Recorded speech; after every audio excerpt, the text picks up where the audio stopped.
she often guilted me, talking about how there were one pair of shoes that her uncle had brought to her from England, and when the shoes didn't fit anymore, they had to cut out the back. Welcome to Strictly Facts, a guide to Caribbean history and culture, hosted by me, Alexandria Miller. Strictly Facts teaches the history, politics, and activism of the Caribbean and connects these themes to contemporary music and popular culture.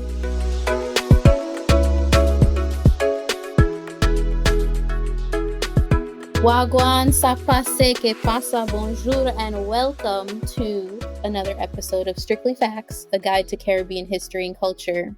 We are your very own virtual history lesson to all things Caribbean history.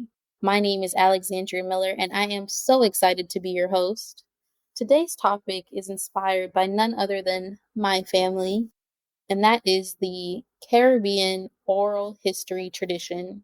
I feel like this is something we talk about, but we don't necessarily frame it in this way per se. But I grew up listening to my parents' stories about their childhoods. Most of the time, as somebody whose family was born in Jamaica and having been born in the US, it was mostly in the context to scold me for, wanting the latest this or that. I guess iPhones are recent, but you get what I'm saying. But these stories were impactful in a lot of ways, even more so as I grew up.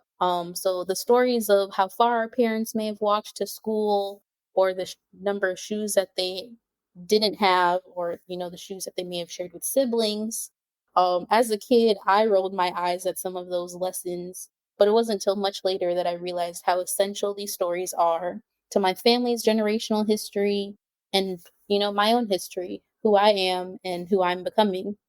More importantly, those stories taught me about the ancestors that I never had a chance to meet, like Lydia Wright Mackenzie, my mother's paternal grandmother, who even as a single parent managed to send all 10 of her children abroad. These stories have taught me how to cure ailments and fix everyday household problems, like my maternal grandmother, Louise Farron Mackenzie, who had a special mixture to get rid of bed bugs, family secret. I can't share the details. But best of all, these stories also taught me that I come from a fierce line of strong-minded Talawa women who are always in radical pursuit of their dreams and who strengthen me as I pursue my own ambitions.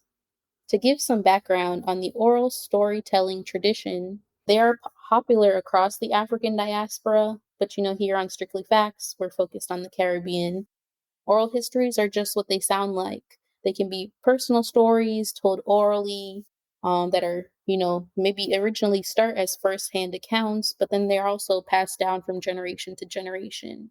On one hand, they are important disseminators of knowledge when issues of literacy exist, but more importantly, oral histories are powerful entries into our family's past, ancestral knowledge, and even folklore. And different from written text, you feel the story come alive when somebody is telling it to you, and you may even want to call it a performance. I often think back to wanting new shoes and how much of a challenge that was for me, but maybe more so for my mom, and how she often guilted me, talking about how there were one pair of shoes that her uncle had brought to her from his brief stay in England, and when the shoes didn't fit anymore, they had to cut out the back and turn it into almost like a slippers so she could wear it, and it was no longer a closed toe, closed back shoe. It was now sandals.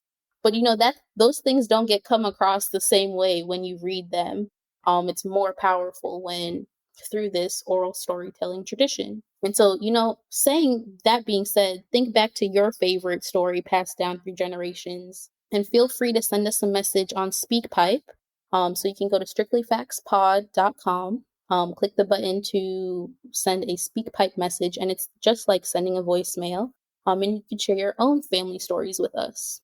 Beyond family stories, folklore and fables are also a part of the oral storytelling tradition. They not only commonly have a lesson or moral affixed to them, but they are gateways into our past, how the originators of the story lived, and even sometimes what they believe. Some of the most renowned Caribbean symbols of folklore is Anansi the spider. whose stories of wisdom and trickery were transported to the Caribbean via the Akan people from West Africa, and that's now modern-day Ghana and the Ivory Coast. Our oral culture tells us a lot about who we are, and a lot of that has been preserved through our storytellers.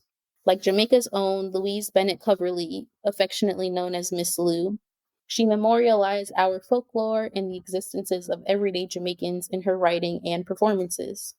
She is one of the earliest advocates for the legitimacy of patois as a national language. Using Miss Lou as an example, we see our historical and societal progression as conversations about how our Creoles are prominent today. So, in Miss Lou's case, she was one of the first at a very colonial time in Jamaica's history to be using patois in her work and her performances. And, obviously at the time that was looked down upon, but now as a nation today, we're having more important conversations on the impact of languages. So, from Miss Lou's oral storytelling traditions and her work, we can see just how far Jamaica has come today in talking about the impact of patois and language. Our memoirs may not be in traditional books, but that doesn't make them any less important. Take Grenadian-born calypso artist Brother Valentino, who documents the Black Power revolution in Trinidad in his song, The Roaring '70s. These remnants of who we are live on today, whether that's in the origins of steel pan to the beginnings of the bandana cloth. We continue to evolve from and rejoice in these legacies. It is through our music, our chants, our proverbs, and even our clothing that we know who we are and where we came from. For a number of reasons, our stories from our perspectives have been overlooked in the history books of our islands.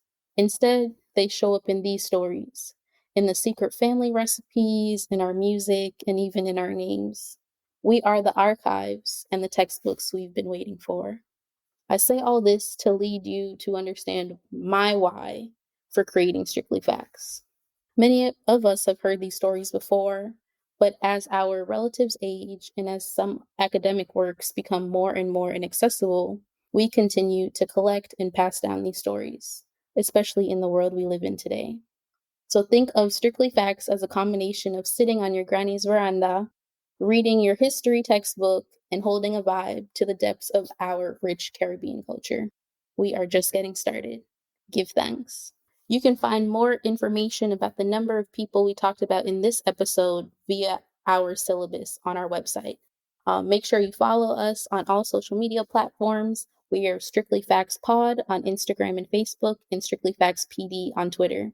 Make sure you like, comment, share, and leave us a review if you enjoyed. And if you have any questions or thoughts on this episode, feel free to send us a message. Thank you. Thanks for tuning in to Strictly Facts.